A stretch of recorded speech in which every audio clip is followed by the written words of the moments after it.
Okay, welcome to another one take review. This time we are going to be doing the class 31. Now I have several 31s on my layout,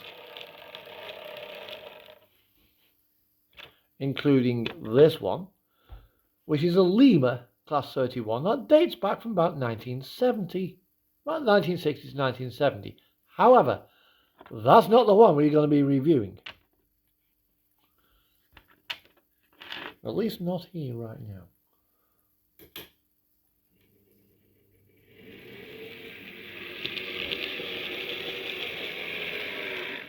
Nor this one. This is an early pool era Graham Farish. And this is one of the old 4-digit product numbers.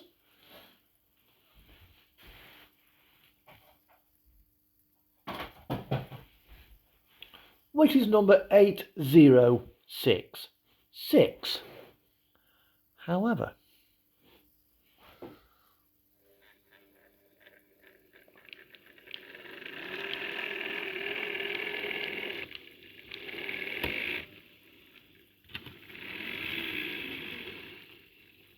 here are the two that we are going to be reviewing. This one and this one. These are the latest tooling of the 31.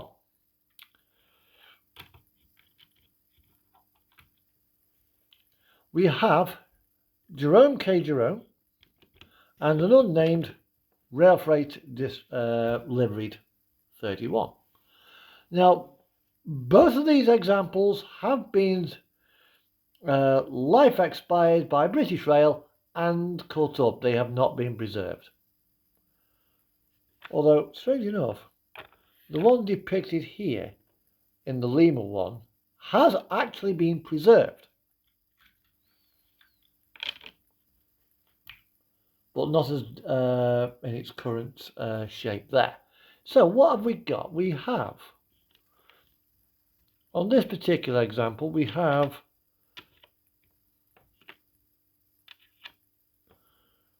get my something to point with. I don't really want to start pointing with a scalpel. I'll get my tweezers. On Jerome K. Jerome, this is one of the intercity versions, we have a port here for the electric train heating, which isn't fitted on this one here. Namely because Rail Freight decided to go, oh, we haven't these 31s and we're taking ETH off them. So you intercity can't use them. Bugger off. Basically. And the early 31s, this used to open up at the door. As can be seen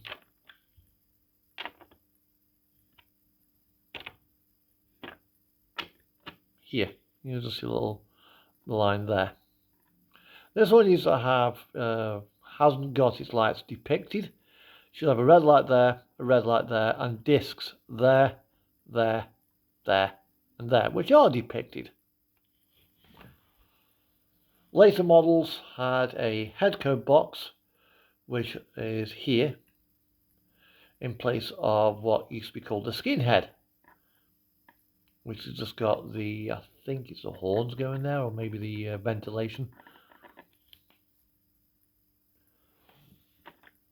So until the early 80s, 90s, you didn't really have much to choose from if you wanted a 31. You just had the Lima model. That was it. This particular one is powered. It's got pickups at the front on these axles here, here, and here, and driven here and here. And yes, the traction tyres are starting to come off on this one. Probably because I don't think those who are meant to have traction, I think the traction tyres are for this side here only.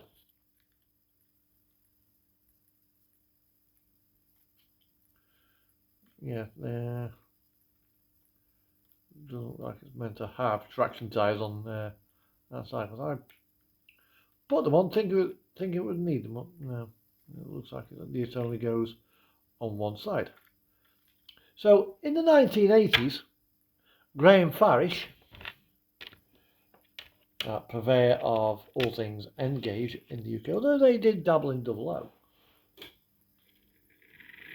brought out their Class 31, which on this particular one is I believe, a split chassis.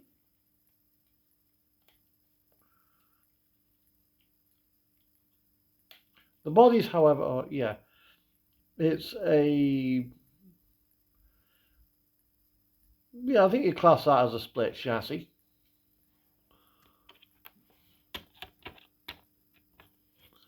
There we are.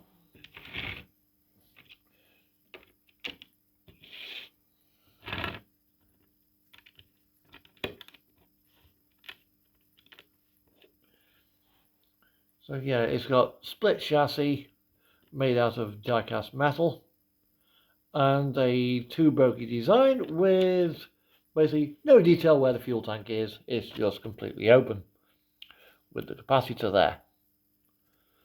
Now, the Class 31 was an A1A, A1A, meaning that of the axles on each bogie, this one here was powered, that one was an idler, and this one was powered again, repeated on this axle. Although as depicted here, it is all-wheel drive.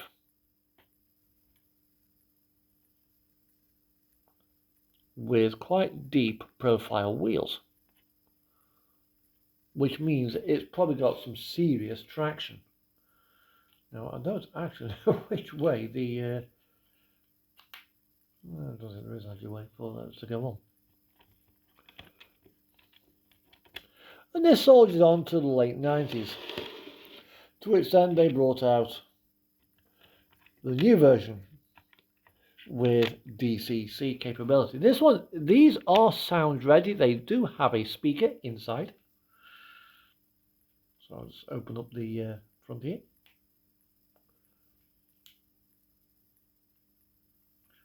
So, okay. So what we have is a series of contacts here and here for the tail lights, which are located on this board there. And it looks like there are other lights available for it as well. You've got a light tube in here to light up the domino head code there, and the light is located there. So you've got the contacts there and there to power up the tail lights. You also then have your speaker here and your next 21, I think it is, or next 18. I think she's the next 18. Blanking plate, which can be fitted with a silent decoder or a sound fitted decoder, because she does have the speaker. Jerome K. Jerome is identical. DC users, if you want to turn off your lights at each end, you've got two dip switches here, which then this one here works that end, this one is for this end. And you've got various recesses in the chassis which line up with the windows to help you orientate which way the body goes on when you put it down. Because you'll see on the other side, just that side of that, on the other side you've got 3. Because on the 31 you've got 3 closely grouped windows. Where are you? There, 1, 2, 3, and widely spaced windows there, 1, 2, 3, which line up with there, with there, with there.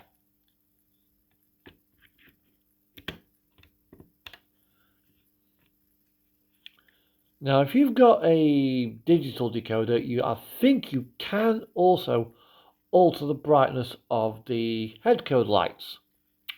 Now, like I said earlier, the Class 31 is an A1A A1A. Lo and behold, you have a driven axle here, as per prototype, but this axle is free rolling, just like the prototype. And obviously this one is driven. Repeated again on this second bogie. Again, you can the giveaway there. You've got a hump for the cog, completely flat, and a hump for the cog there. You've got NEM pockets as well, and you do get a detailing pack for the snow plows which go into there. Or if you have a Class 24 detailing kit, you can remove the NEM pocket there and clip in snow plows that way. But that means they stay on the bogie, not on the chassis.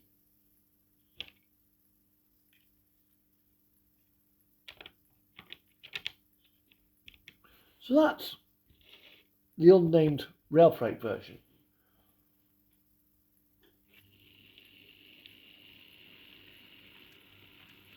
Bringing into view, we have Jerome K. Jerome. This is the other version of the Class 31, which has at the front a high intensity headlight there, and also it's plugged in there to allow you to fit the ETH plug. Although I think my one may have been missing out of the detailing pack, so you can get some white metal ones which can be installed. I tried it, but made a bit of a mess of it because it was so blooming fiddly.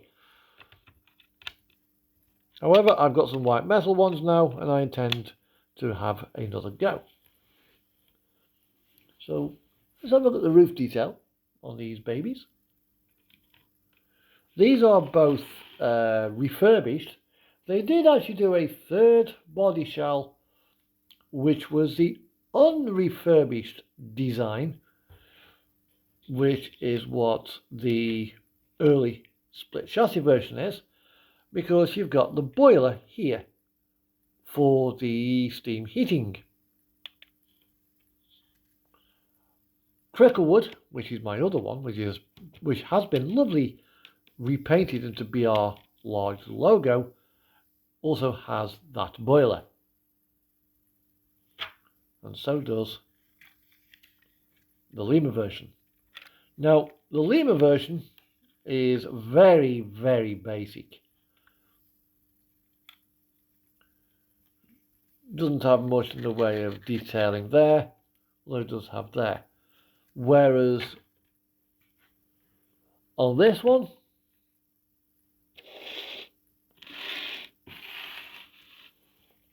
you can just about make out that there is something underneath there to give you an impression of the fan. Unfortunately, this is N gauge. It isn't 00, so I'm sorry, unlike a scale and Hornby and Bachmann and the other manufacturers, no spinny fans. Spinny fans in N gauge would be nice, but we have to make compromises because our scale is so small. Besides, who really notices these anyway?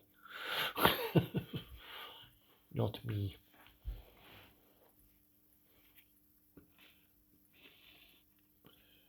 You've then got the various roof hatches, which are all nicely picked out here, and obviously you can see where the heating system is blanked over. Other versions had a working head code, although don't expect that with the pool chassis. So let's move my camera to where the church is on the layout. I'll move the church out of the way, so now we can get a nice view into the tunnel. There we go. Right, and I will now block off the back of the tunnel.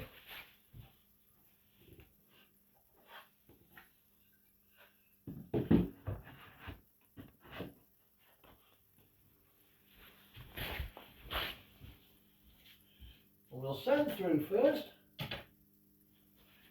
We'll send through the rail freight version.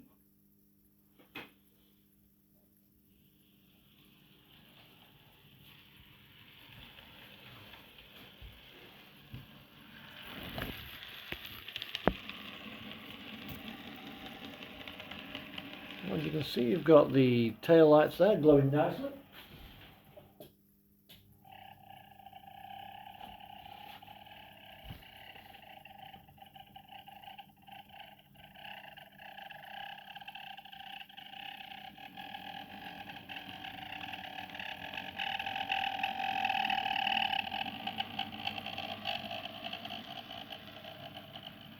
And as you can see, you've got the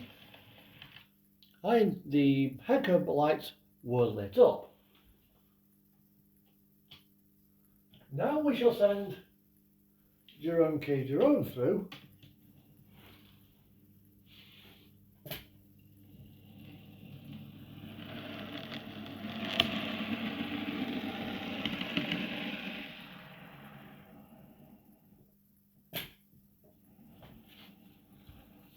As you can see at the front, you've got the high intensity light.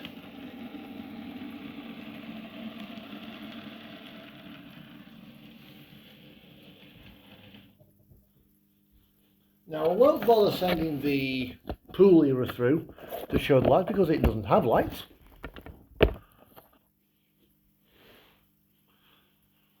Although that said, do you really need lights on the model? It is nice. None of my 08s have them. Now, so I paid for this because it was second hand about 125. Sound fitted, they retail for up 200, north of 250 quid. Silent DC was about 200, and DCC ready as opposed to DCC. I think Jerome K. Jerome was about 150. Now Bachmann have just tooled their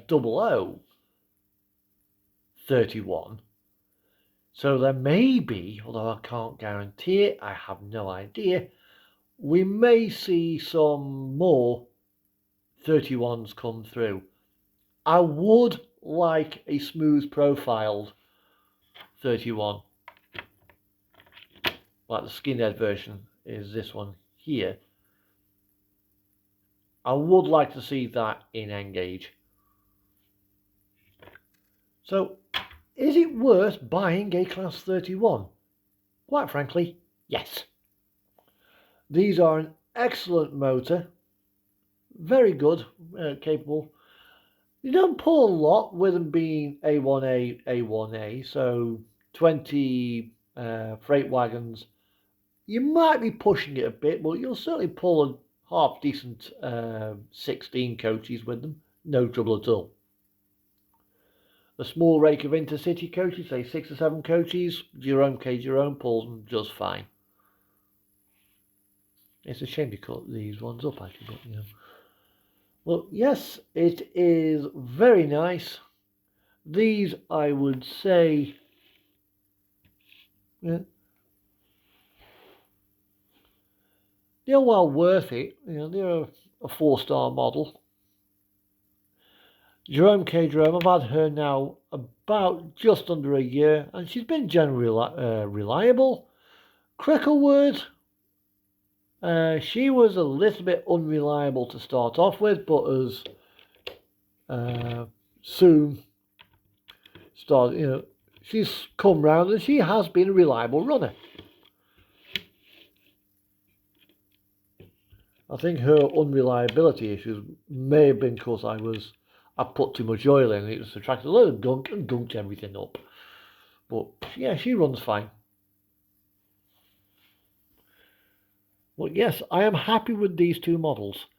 Although, if you do look at the front of the pool version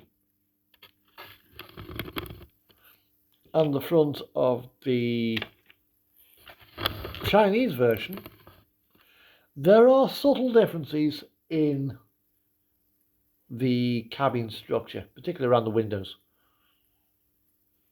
Where did I put my tweet? There. You've got slightly, I don't know if it's an optical illusion because of the black, but these windows look slightly smaller than those. They've got no wipers fitted, but they have there. And unlike this one, the buffer beam is on the chassis here.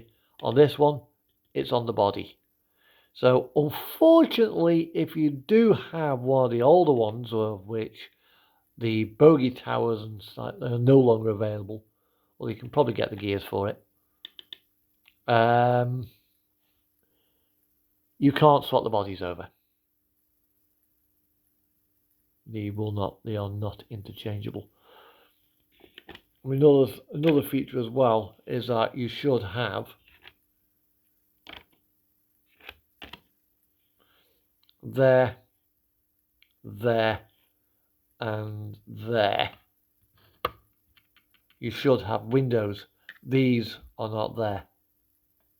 And that is a grill there. I'm just about to make it out.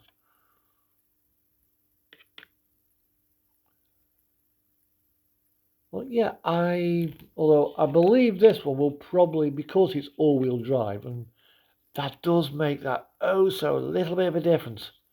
This will probably pull significantly more than its more prototypical A1A counterparts.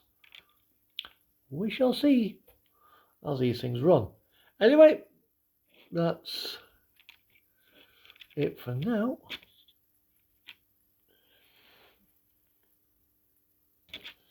And I think we'll have a nice little parade of 31s just before I go, which means I will need to just get Cricklewood out. Or rather, what was Cricklewood. And she's been heavily modified, which is why I didn't actually have it in the review, because she features things that are not standard on that particular example. Yes, that's your steam heating boiler there, but she's got snow plows that have been fitted and ETH that's been fitted. They are not part of the standard model.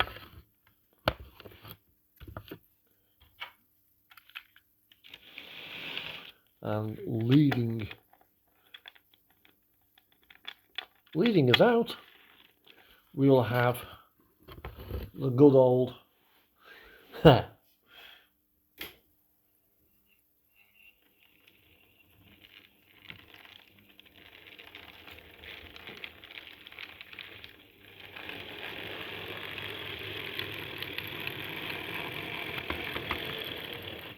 oh, I'm not put them on the track properly.